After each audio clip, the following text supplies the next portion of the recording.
Okay, good evening, Rabbi Sai. Welcome everyone. Bruchim Habayim. We have an amazing shiur b'siyata shmaya for tonight. We're continuing the shiurim on Sefer Shemos. This is a penultimate shiur on Sefer Shemos. Shiurim on Shemos are again dedicated by Dr. Zakheim Mishpachta Le'Nishmas Rav Shlomo Eliezer ben Rabbi Yaakov Zakheim, Rivka Bas Tovi Halevi, Rav David ben Rabbi Yaakov Tzvi HaKoyen. The shiurim of Chodesh Adar are dedicated by the Yom Tobian family of Great Neck in memory of Miriam Bas Rachel, whose 12th yard site is Tezayin Adar. We have a number of sponsors tonight. Okay, first we're going to mention Reb David Weber. He's here with us in honor of his grandfather's yard site. Alter Avraham ben Alkana. Neshama Shavna Aliyah. Should be a male Yosef for his whole family. For Simchas Anachab, Suras Toivois, Adbi Askel Tzadek. Tonight's shiur is dedicated. We'll go to Reb Avi. He's with us on the Zoom. Reb Avi Tachman for his father's yard site. Le'iloi Nishmas Reb Yisrael Isser ben Mordechai Yaakov. Neshama Shavna Aliyah. Should be a male Yosef for his whole family. Adbi Askel Tzadek. Tonight's shiur is dedicated by Reb Yitzchak Yeager, the author of the Halachic series Guidelines in memory of his father. His yard site is Yud Ches Adar. Rabbi Elisha Meir ben Alexander Zusha. Began Eden Te Menuchasei Shvi Ameis Yosef for his whole family. Ad Bias Gold Tzedek. And tonight's shiur is dedicated by my dear friends Rav Michal Shugel V'Rayasai in honor of the bar mitzvah of their son Baruch Yehoshua becoming a bar mitzvah. They should see a lot of Yiddish Shenachas and V'Zochel Legadloi L'Torah L'Chuppah L'Masim Chayvim. Okay, that's the first half of the shiur. Now, the second half of the shiur.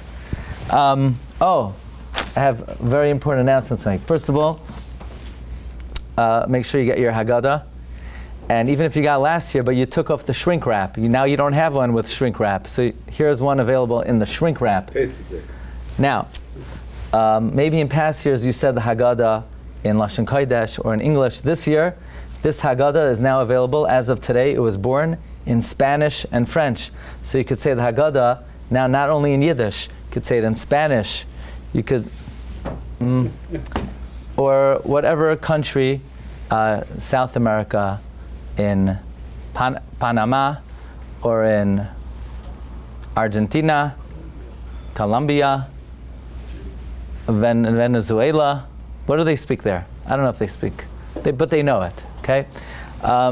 And also, you could say the Manashtana in French. And of course, Lashon HaKodesh, Maggid Harakiah, these are all available. Okay, we have a very interesting shiur tonight. I was debating between two topics, and I chose this. This is really out of the box. Okay, so the pasuk says in Vayakhel, V'chol isha chachmas leiv biyadeha tavu. Every wise-hearted woman sewed with her hands. Vayaviu matve, and they brought the spun item, es hatchelas, the blue wool, v'es ha'argaman, the purple wool, v'es toilas hashani, the scarlet, v'es hashesh, and the silk. So it says all wise-hearted women spun with their hands. And what about wise-hearted men? No, men don't sew. Okay, we're going to see. Men don't sew. Sewing is the job. You gotta be careful. Sewing is the craft that women are expert in, okay? And the pasuk then continues, V'chal hanoshim asher nasa liban oisana b'chachma. And all women that their hearts elevated them with wisdom, tavu es ha'izim, spun the goat. They didn't spin the thread. All wise-hearted women, all women whose hearts catapulted them with wisdom, spun the goats. Spun the goats. Okay, so Rashi says, what are these two levels? You have women who are chachmas slave, spun with their hand, and all women that their hearts propelled them, that catapulted them, spun the goat. Doesn't say, Tavu vayaviu matve es ha'argaman shani. They didn't spin the materials, they spun the goat itself. So Rashi says that is an added feature. What's the added feature? Hi hoisa umnos yisera. This was an added craft, an added expertise. Shemei al gabe ha'izim toivin oisam. That they spun it from on top of the goat. In other words, they didn't cut the wool and then spin it. While the wool was still attached, they spun the wool attached to the goat. So you had a goat. What does a goat say? Anybody know? Ira, what does a goat say? Bah. Bah? Not sure about that. I think a sheep says bah. I'm not sure what a goat says. What does a goat say? Probably. No.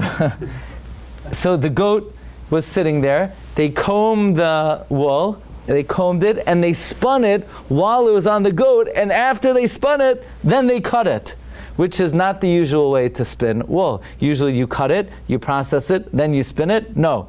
In the midbar, the women with extra special expertise, they spun the wool on the goat. So what I was wondering about this week is, why in the world did they do that? Did you ever wonder about that? I was losing sleep over this. Actually, I was losing sleep what I would speak about. And it was either between this or something regarding Purim and Pesach, which is really good, but it's so good we're going to save it for next year. So I decided to speak about this unusual practice, that the women with the highest level of wisdom, they spun the wool on the goat itself. Comes the Sfarno. The Sfarno says, why on the goat? Laman hiya bit bativoy zoyhar noisap, so that the spinning will have extra luster. It shines more. Everybody knows that if you spin the hair of the goat while it's still attached, it will shine more than if you cut it off and then you spin it. So in other words, if you want someone's hair, it's going to have more glamour, it's going to have more luster while it's attached than once it's cut off. So therefore, the Sfarno says they spun it while it was still attached to the goat, because this way it would have more shine. And then the Sfarno says, Ki baharbe me'apshutim, many things that are removed from their life source will lose some of their quality when they're uprooted from their source of life. Like when honey is taken out of the honeycomb, it loses some of its taste when it comes out of the cone.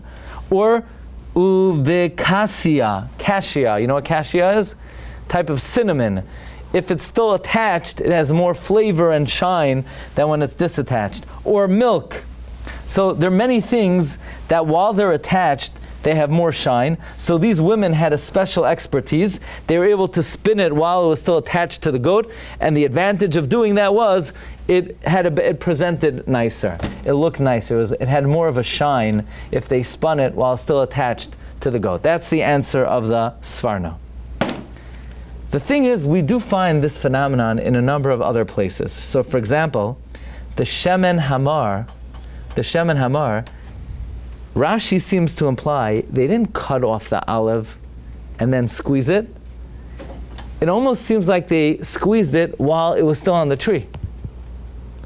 Where else do we find this phenomenon? The husband didn't say, Yenta, give me your nose ring. He took her, brought her to Moshe wearing the nose ring, and then they took it off. In other words, they didn't take the nose ring to Moshe, they took the lady to Moshe wearing the nose ring. So 3 times we see the phenomenon. They didn't take the item off of its source, they took the source with the item. They spun the yarn on the goat. They squeezed the olive on the tree. They took the ring with the lady. So Rabbi Meir Blach, that tells the Rosh Hashiva, lived from 1895 to 1955. My grandfather met him in the DP camps. He says a very interesting idea, and I want to bring to your attention, we're going to learn tonight 9 different approaches of why they spun the yarn on the goat. And each approach is reflective of the Mefaresh who presents it. In other words, they're all like a classic interpretation in the derech of this particular Mefaresh. So the Sfarno says something somewhat practical, that the reason why they spun it on the goat is because it was more mahudar, it was more beautiful, it had more of a shine when they spun it on the goat. Rabbi Meir Blach in the Sefer Pnine Das tells, they emphasized the value of thought, of coherent, intelligible thought. So this is a very deep machshava. Rabbi Meir Blach says, the reason why they spun it while still on the goat is because it showed a certain spiritual quality that they wanted to attach Kedusha to the item while it was still connected to its life source. It shows a certain honor and veneration for something which is holy if you present it not disconnected from its life source, but when you present it connected to its source of vitality, it demonstrates a certain honor and value of Kedusha. So instead of taking the yarn, taking the wool, cutting it off and like bringing dead yarn, when you bring it still attached to life, it shows a certain kavod for the institution that you're donating toward. So instead of cutting the yarn and then presenting it, they twined, they sewed, they twisted the string attached to the goat. They wanted it to be presented mechayim, so they squeezed it while it was still on the tree. They brought the nose ring while it was still on the lady, right? So in other words, they showed that this thing comes from a great source, and that added honor and prestige to the mitzvah. Okay, that's Rabbi Meir Blach. The Ben Ish Chai wrote a sefer, Oid Yosef Chai. Oid Yosef Chai. He gives two answers. I'm going to share with you first the second answer. We'll discuss the first answer a little bit later. The way the Ben Ish Chai asks the question is, granted, it's nicer to give it in a way where you spin it while it's still attached to the goat, okay?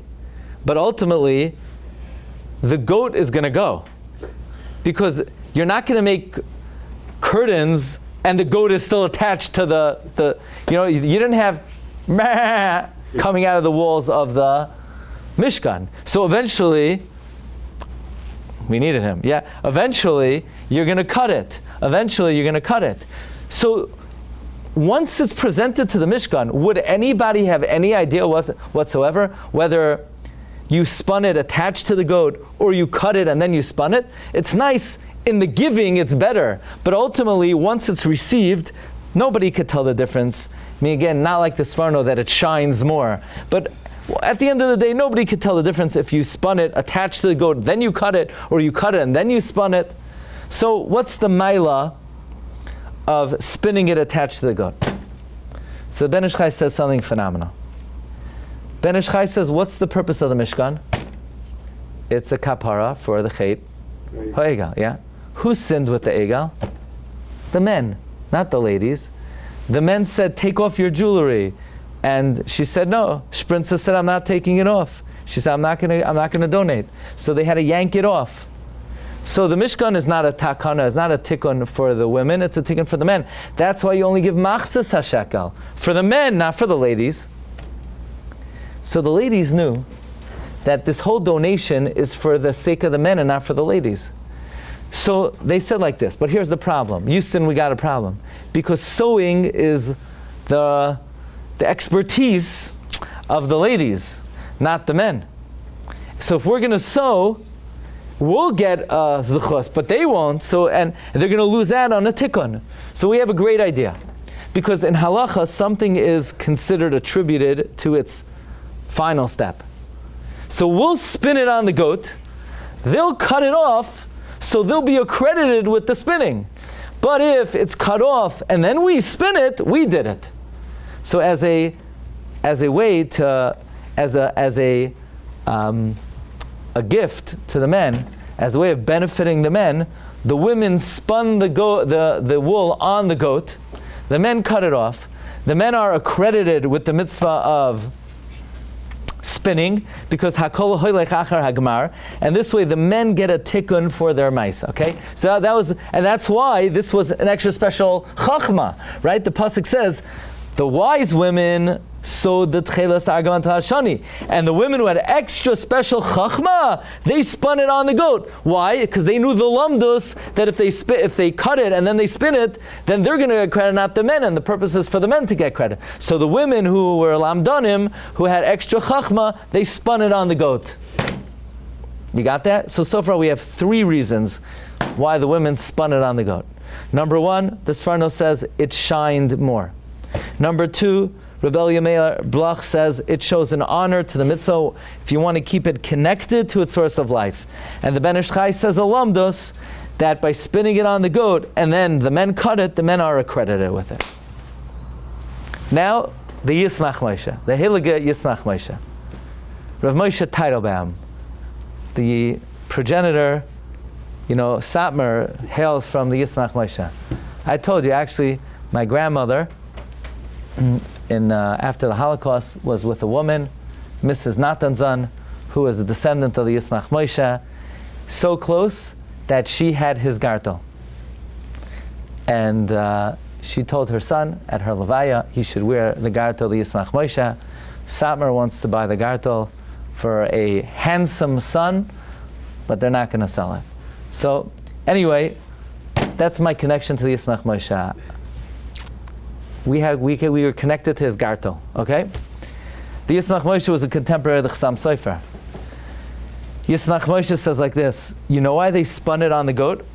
When Hashem said build the Mishkan, the Klal Yisrael, they were so motivated, inspired to build the Mishkan. They wanted to build the Mishkan around the clock, 24 hours a day, 7 days a week. Sunday, Monday, Tuesday, Wednesday, Thursday, Friday, and they were going to do it on Shabbos. That's why Hashem says, no, you can't do it on Shabbos. That's why in Vayakhel and Kisisa, in the message of building the Mishkan, Hashem says, yeah, but you have to keep Shabbos because even if you want to build a Mishkan, it's not Toicha Shabbos. So some women had a chakira. How are we going to build the Mishkan on Shabbos? We have a great idea. The halacha is that you're only chayiv for spinning if you share it and then you spin it. But if you spin it while it's still on the goat, you're not chayiv on Shabbos. It's only an Isser D'Rabbanan, and the Rabbanan didn't come yet. So the women who had extra special chachma came up with an unbelievable chap that this way, if they spin the wool on the goat, they could do it on Shabbos. And that was their kavanah. That's why Vayakhel hanoshim asher nasa liban oisana b'chachma, the really wise women who did not want to be mavatel from the Asiyas HaMishkan, even on Shabbos, they spun it on the goat. That's what the Yismach Moshe says, Kein nirali barer. So it seems to me clear. Also the Yalkut HaGershuni also offers this reason that they did it to be able to do this on Shabbos. And then the printer says, it's a shame he didn't know the Yismach Moshe already said it. Okay, so that is the 4th reason. The 4th reason, right? In order to be pater on Shabbos. Here's reason number 5. I saw this in the Sefer Vavei Hoamudim V'Chashukeyam, quoting the Sefer Imreichen. You know why the women spun it on the goat? They had such zrizos, they couldn't wait for someone to cut it off the goat. They just ran and spun it right away. It was a display of enthusiasm, energy, zrizos, alacrity, that they didn't want to wait for it to be cut. They just spun it right away. By the way, the Imrei Chen says, Adavar ayam anayra. What's the next pasuk after this? After this pasuk that says, V'chol hanoshim asher nasa liban oisana b'chachma Tavot season. What's the pasuk after this pasuk that says that the extra special women spun it on the goat? You know what the next pasuk is? V'hanasiyim heviu. The Nasiyim brought. Remember the word v'hanasiyim? The word v'hanasiyim is spelled missing a yud. Why is it? By the way, what did the Nasiyim bring? The Avnei Shayham and the Avnei Miluim. Why? Because Rashi says the Nasiyim said, listen, you want us to participate? You guys donate, and whatever needs to be filled in, whatever needs to be completed, we'll do the rest. But that was considered atzlos on the part of the Nasiyim, because they waited until the end, and therefore the letter Yud is missing from their name. So says the Sefer Imrei Chen, the juxtaposition of these two psukim is very compelling. First, the pasuk says, the wise women, they jumped on the goat and they spun it on the goat and they wouldn't wait and they did it bezrizas, but v'hanasiim, the nasiim, no. They were lacking in zrizos. They're missing a yud. They waited till the end. So it's in order to contrast it to the nasiim. Furthermore, the Sefer Imrei Chen says,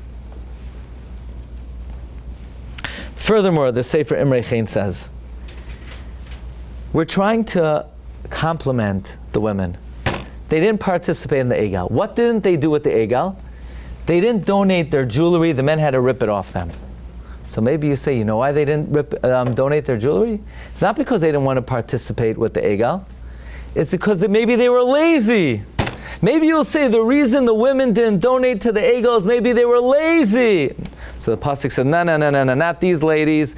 These ladies, they jumped on the goat and they were spinning it while it was still attached to the goat. So that reveals their praise that when it came to the egal, the reason they didn't donate, it wasn't out of laziness, it's because they didn't want to participate. Okay, here we go. Fasten your seatbelts. Rabbi Yitz, if you had a choice on a regular Tuesday night, you could eat a bowl of leaves, or you could eat a steak. And the salad, it's so delicious. It's really fresh leaves, and it's crunchy. And it energizes you. Rabbi Yitz, salad or steak? Which do you choose? You said Tuesday night? Yeah.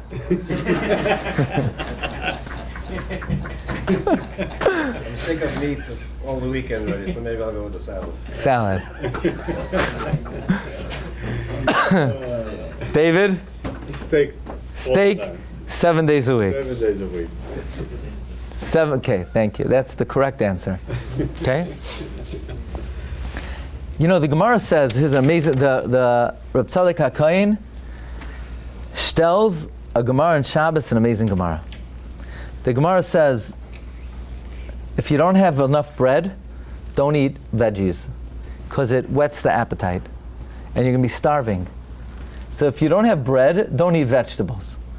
Then the Gemara says, Amar Rav Chizda, when I was poor, I didn't eat vegetables, and when I was rich, I didn't eat vegetables. You know, this was very inspiring to me, because at least I feel I have something in common with Rav Chizda, you know? One thing, I'm like Rav Chizda. Rav Chizda says he doesn't eat vegetables. No, I sometimes eat them. It's not my go-to. Rav Chizda says, when I was poor, I didn't eat vegetables, and when I was rich, I didn't eat vegetables. When I was poor, because it makes you hungry, and he didn't have what to eat afterwards. When I was rich, why should I eat vegetables if I could eat meat? You hear this, Gemara? Rav Chizda says that when I was poor, I didn't eat vegetables. When I was rich, when I was poor, because it is magarer achila, it draws achila, and I didn't have food. And when I was rich, why should I eat a vegetable if I could eat a hamburger? I feel very close to Reb Chizda. Says the Reb Tzadok HaKohen, what, Reb Chizda, he liked meat? He was lohod achar ma'adanim? Says Reb Tzadok HaKohen in the name of the Arizal, that every food you eat, you could extract nitzotzos of Kedusha, sparks of Kedusha. It's much easier to get sparks of Kedusha out of an animal than out of salat. It's very hard to get anything out of that salad.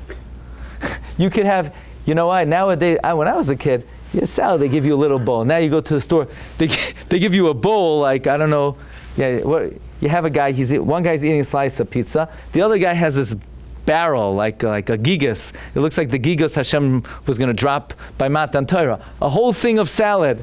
I tell you, you could eat that whole thing, you'll be starving. You know, I don't know how people survive on that. I don't know what they do with that. Anyway, it's very hard to get even any sparks of Kedusha out of greens, out of vegetables. Out of meat, a steak, oh man, you know how much Kedusha you could get out of it? That's why we say over here, it's better steak than the salad. Because we feel it's spiritually accomplishing when you eat a piece of steak. A salad, you don't accomplish anything. It's very hard to accomplish anything spiritually out of a salad. Meat is chock full of Kedusha. That's what that Rizal says. There are a lot of sparks of Kedusha in meat. Very little sparks of Kedusha. It's very hard to get sparks of Kedusha out of vegetables. By the way, Rav Nachman was wealthy. He was the son-in-law of the Bein Asiyah. He would say, if I don't eat meat, I can't learn.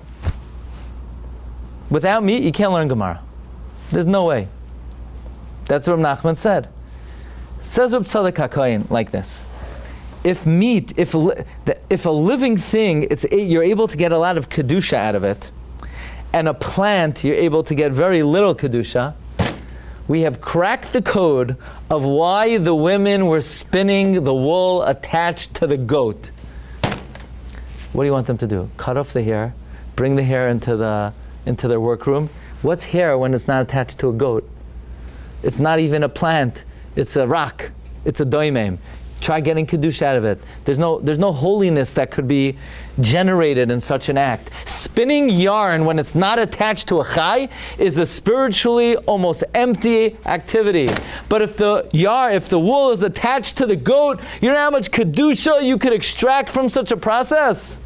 Says Reb Tzadok HaKohen, the Arizal that explains the Gemara in Shabbos, the Reb Chizda didn't eat vegetables. The Ari means like this: when he was poor means when he was on a very low level, he didn't have the spiritual capacity to eat vegetables and get anything out of it. And when he was wealthy in spirituality, why would he eat a vegetable if he could get so much Kedusha out of a piece of meat? So that's why the ladies spun the yarn attached to the goat, because if it's not attached, lots of luck getting Kedusha out of it. But if it's attached, so then you could maximize the Kedusha access by spinning the wool on the goat. So spinning the wool after it's cut off is like eating salad. Spinning the wool attached to the goat is like eating a steak. There you go. No, I'm not a fan of when they say, eat the tuna steak. It tastes just like a real steak. No, it doesn't. No, it doesn't. That's sheker v'chazav. I don't accept that. Okay? Now, you could get more Kedusha out of fish than out of salad, yes. But you could get more Kedusha out of meat than out of fish. But you have to know how to do it. So it's not for everybody. So if a guy says, I just want to eat leaves, he wants to play minor leagues, let him stay in the minor leagues. You want to play Major League Baseball, you have to be able to play. You have to be able to hold the bat. You have to, Okay, next, we move on, okay? So far we've had a number of interpretations. We had the Sfarno, when it's attached, it shines more. Rabbi Meir Blach, that when it's attached, it shows a kavod for the institution that you're donating to. The Ben Ish Chai says that the woman kept it attached so that the men could be accredited with the spinning. The Yismach Moshe says they kept it attached so that they would be pater from spinning it on Shabbos. The Imrei Chen says they kept it attached. It shows zrizos. Reb Tzadok HaKohen says if it's attached, it's a Baal Chai. If it's a Baal Chai, you could get more Kedusha out of it. You ready? Here we go. This is the seventh reason. The seventh reason is Rabbi Yehuda HaNasi. How many Jews were there at the time? 600,000. Were they all tahar? Rabbi Yehuda HaNasi says it's impossible that in such a large nation, not one woman was a nida, not one woman was tameh. Now, if the woman who is tameh would spin with yarn that was not attached, they're going to be metame the yarn. So therefore, the women who had extra chachma, they spun while it was still attached to the goat, because something that's mechuber lechai is not mekabel tuma. Pashut. That's why they did it. They did it because some women were tameh. Is it possible to remove some of the, if they were worried about on Shabbos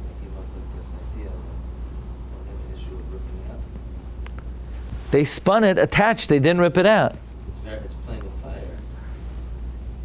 I mean, like, right? Combing your hair, right? So combing is pulling the hair, but spinning it, they were expert in it.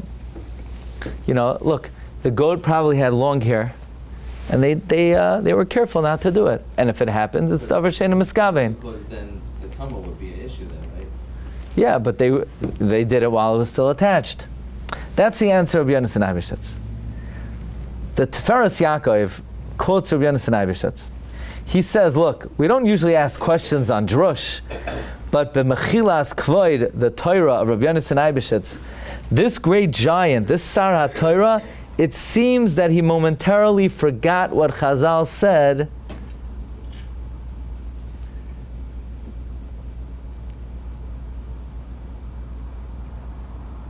that after Matan Torah, the Jews did not become tamei. There were no nidos, there were no zavim. Chazal say after Matan Torah, nidos stopped.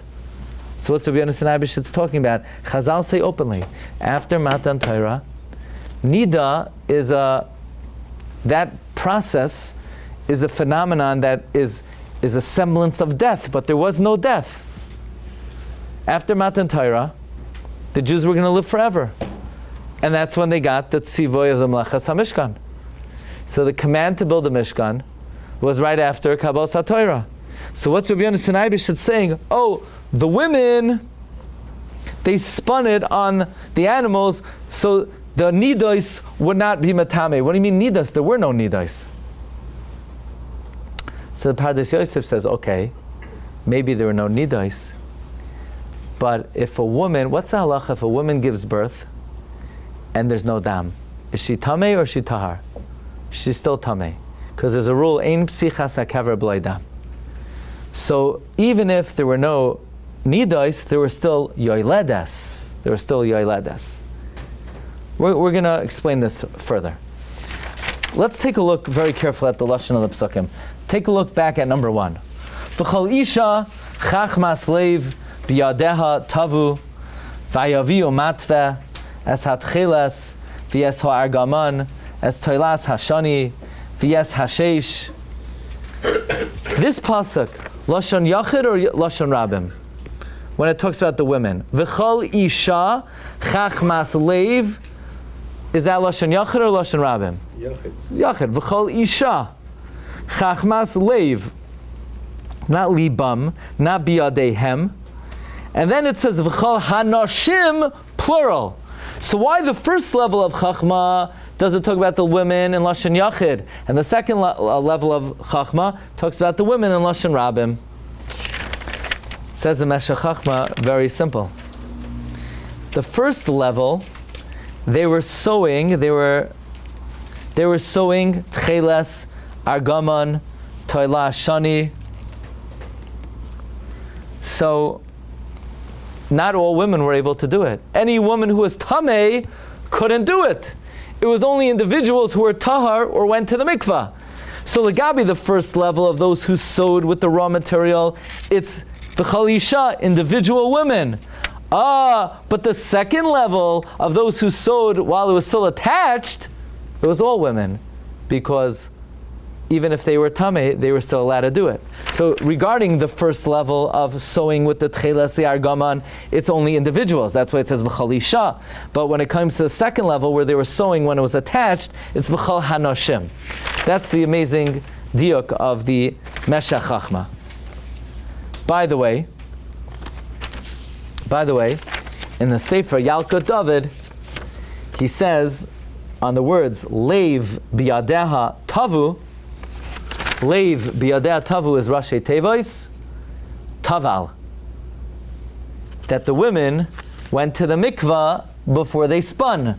But the remez, I would add, is only in the first level. Because in the first level, they needed to go to the mikvah. Why? Because they were dealing with the raw materials. So they could have made it tamei. So they had to go to the mikvah. But the second level doesn't say they went to the mikvah, because the second level didn't have to go to the mikvah, because the second level, they're spinning it while it's still attached to the goat.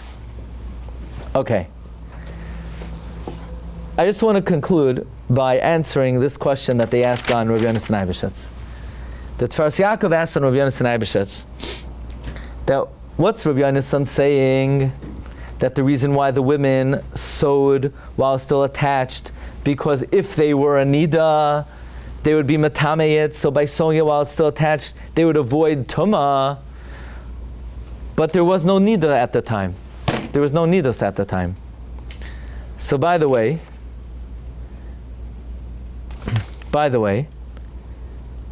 even though there was no nidos at the time, the Yalkut David says that after the Chet HaEgel, the Zuama came back and the nidos did come back. Another possibility is they could have been tamei mace or sheretz, so that's another reason why they did it still attached to the animal. But I want to share with you something else also. Take a look at number 17. In other words, we're trying to, in a way, answer the question of on Rabbi Yonasan Eibeshitz. Rabbi Yonasan says that the reason that they sewed it attached to the animal is to avoid being metameyit. But there was no tumah then. There was no tumah. So I want to share with you something very interesting. The Gemara in Shabbos says in Daf Tzadi Tes, look at number 17. Greater was the chachma of the upper curtain, the ones that covered the top of the Mishkan, more than the ones underneath it. The Yeriyos hatachtoinos, it says v'chol isha chachmas leiv biyadeha tavu. The top curtains, v'chol hanoshim asher nasa liban oisana b'chachma, they sewed it while on the goat. Okay, so the Gemara says the wisdom needed to sew the upper curtains was greater than the wisdom on the lower curtains. Says the Marsha.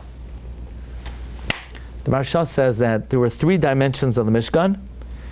Each dimension reflected a different part of the world. The courtyard of the Mishkan is connected this world. The Mishkan and the lower curtains is like the middle world, the skies. The upper curtains was like the Shmei Shamayim, the highest heavens. Says the Marsha, that's why the highest curtains were made attached to the goat. Because just like the upper worlds are not Mekabel Tumah, so too the upper curtains were made in a way that they cannot be Mekabel Tumah. So I think this would answer the question of Rabbi Yonasan Eibeshitz. Maybe Rabbi Yonasan Eibeshitz doesn't mean they sewed it on the goat because in case they were a nida, they didn't want to be matameyit. It's not about them actually being matameyit. It's about they wanted to make the Mishkan, the upper curtains, in a way that it cannot be Mekabel Tumah, irrespective of whether they are Tameh or not Tameh. It was inconsequential whether the women were nidos or were not nidos, were tamei, were not tamei. It's not about whether they are being metameyit. It's about they needed to construct a domain that reflected the upper heavens that's not mekabel tumah. So they did it attached to the goat so that they would make these curtains in a way where the curtains are not mekabel tumah. It's not because in case they were tamei, they didn't want to make a tamei. It's not about them practically making a tamei. It's about constructing something that reflected a world that is not able to be mekabel tumah.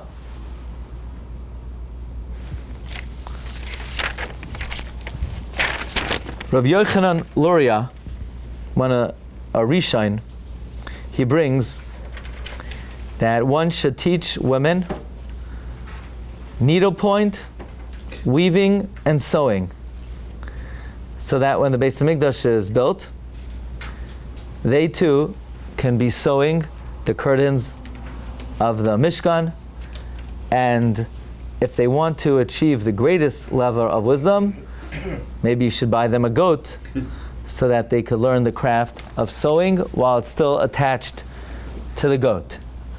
Anyway, so that's the shir. Why the women, the nashim asher nasa liban oisana b'chachma, they sewed while it's still attached to the goat. We actually gave 8 reasons, not 9, 8 reasons why they sewed still attached to the goat. Number 1, the sfarno. Well, if you sew it while it's still attached, it has a greater luster. Number 2, Rabbi Meir Blach, it shows greater kavod and chavivus for the mitzvah to give it while it's still attached to its life source. The Ben Ish Chai says that by sewing it while it's still attached to the goat and allowing the men to cut it off, they're now attributing to the men the sewing, and that would be a tikkun for the men who needed it for the Cheder Egal. The Yismach Moshe says they did it to be able to construct the Mishkan on Shabbos. Number 5, the Vavei Amudim says they did it as a display of Zrizus in contrast to Vahanasiyim Heviyu. Number 6, Rabbi Tzadok HaKohen says that you could get more Kedusha out of a Baal Chai than you could get out of a Soimech and a Doimeh. Number 7, Rabbi Yehuda HaNasi says that in case someone was Tameh, it would not be Matameh. And then we added from the Marsha, it's not about in case someone is Tameh, it won't be Matameh. It's they wanted to construct something that could reflect the upper worlds that is not Mekabel Tuma, so therefore they sewed while it's still attached to the goat, which is something which is not Mekabel Tuma. So this is just a little glimpse, by the way, of one little detail in Torah, and you have all these divergent approaches, each one very much reflective of the one who says it. So what the Sforno says is very reflective of something the Sforno would say. What Rabbi Meir Blach says is reflective of the Telz Mahalach. What the Ben Ish Chai says, what the Yismach Moshe writes, it's like a Lamda Shechap. What Rabbi Tzadok HaKohen says based on the Arizal is mystical. Rabbi Yonasan Eibeshitz is a Lamdus. And all these various Mahalchim, we say the Torah is Kefatish Yifutzat Sela, it shatters into so many different divergent paths. Thank you very much. Have a wonderful evening. Shkaya.